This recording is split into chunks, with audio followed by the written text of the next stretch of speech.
Welcome to the Bare Metal Cyber CCISO Prepcast. This series helps you prepare for the exam with focused explanations and practical context. Vendor relationships are a fundamental part of modern cybersecurity operations, and contracts are the mechanisms through which those relationships are governed. The CISO must play a leading role in ensuring that vendor agreements include enforceable, risk-aware clauses that align with the organization's internal control environment. This responsibility extends beyond procurement and into the realm of long-term oversight, performance evaluation, and accountability. Vendor contracts should not be static documents filed away after signing.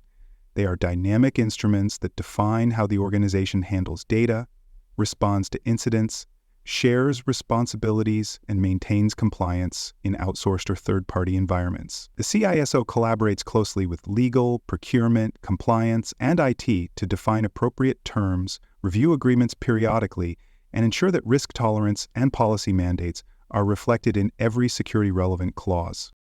Contracts involving vendors that process, store, or access sensitive information must include specific security clauses. These clauses define what protections the vendor must maintain and how the organization can verify compliance. Data protection requirements should specify encryption standards for data at rest and in transit, access control mechanisms, network segmentation expectations, and identity management practices. Breach notification clauses should define how quickly the vendor must notify the organization of a security incident, what information must be shared, and what remediation support the vendor will provide. The right to audit must also be included, granting the organization permission to conduct assessments or require independent security attestations. Sub-processor disclosures are essential when vendors rely on other parties to fulfill services. The organization must retain the right to approve or reject sub-processors.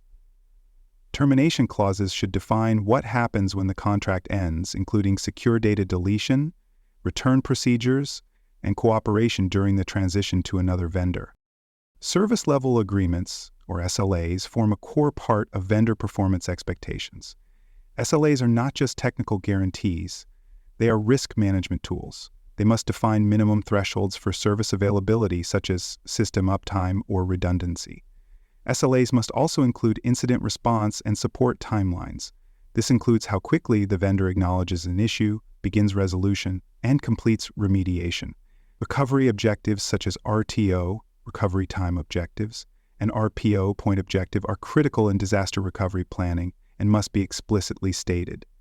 SLAs should include clear consequences for non-compliance, such as service credits, penalties, or contract termination rights.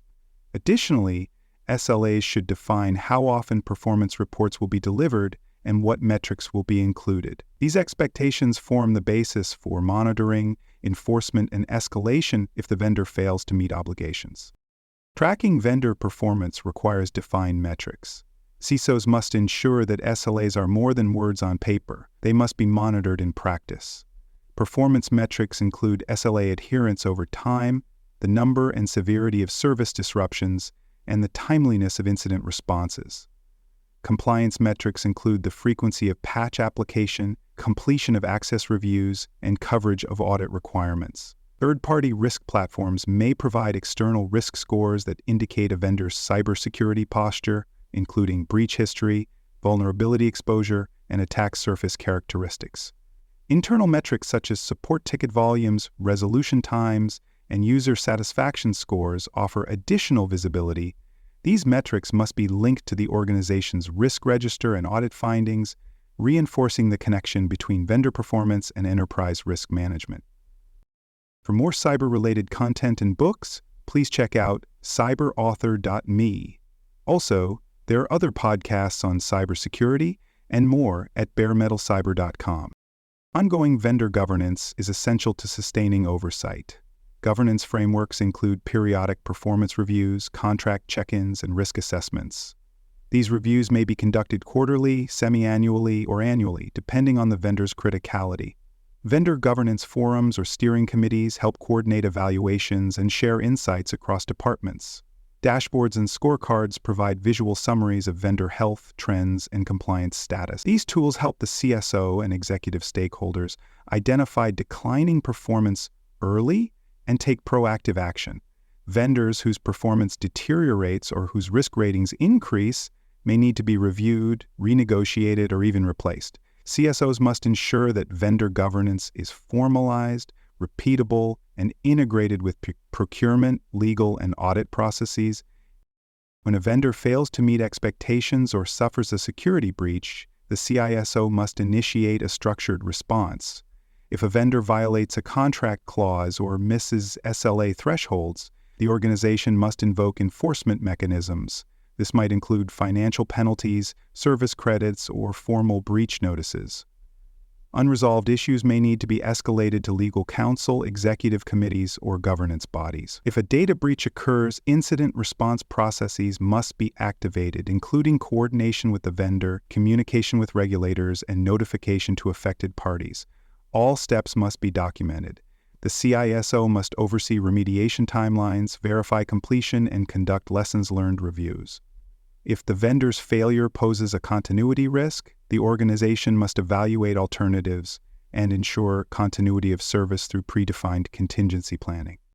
Cloud and SaaS providers introduce specific contracting challenges. Contracts must address data residency, where data is stored and processed, as well as data sovereignty, which refers to the legal jurisdiction under which data falls. Shared responsibility models must be clearly defined.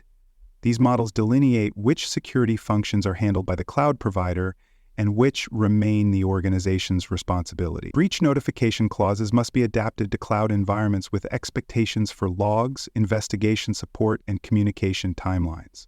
The availability of system logs, security APIs, and integration capabilities should be included in contract terms. These elements enable monitoring, incident response, and compliance. Termination clauses for cloud vendors should ensure the organization can retrieve its data in usable formats and that access is revoked fully upon service termination.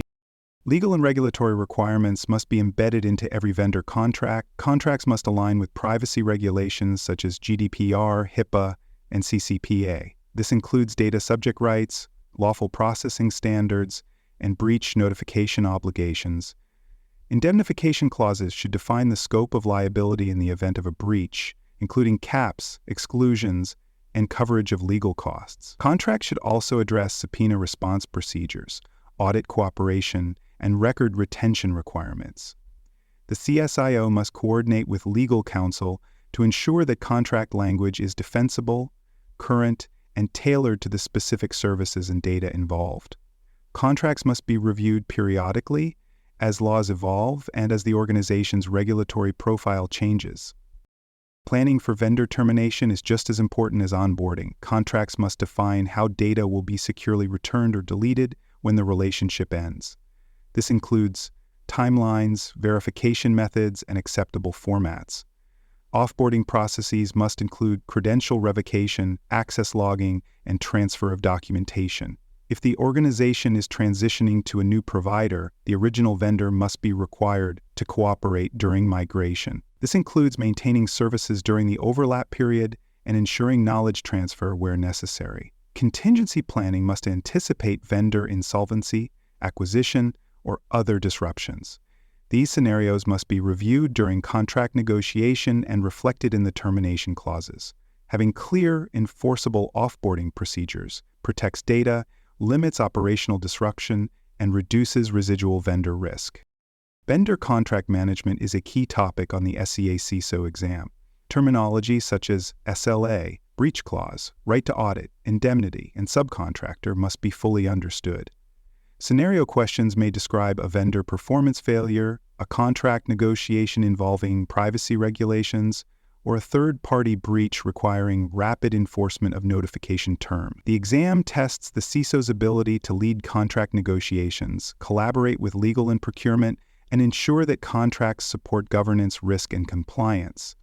The ability to evaluate vendor performance metrics, document risk trade-offs, and enforce legal clauses under pressure is part of executive-level cybersecurity leadership. Contract management is not isolated from the rest of the security program. It connects directly to third-party risk management, audit readiness, privacy compliance, business continuity, and architecture governance.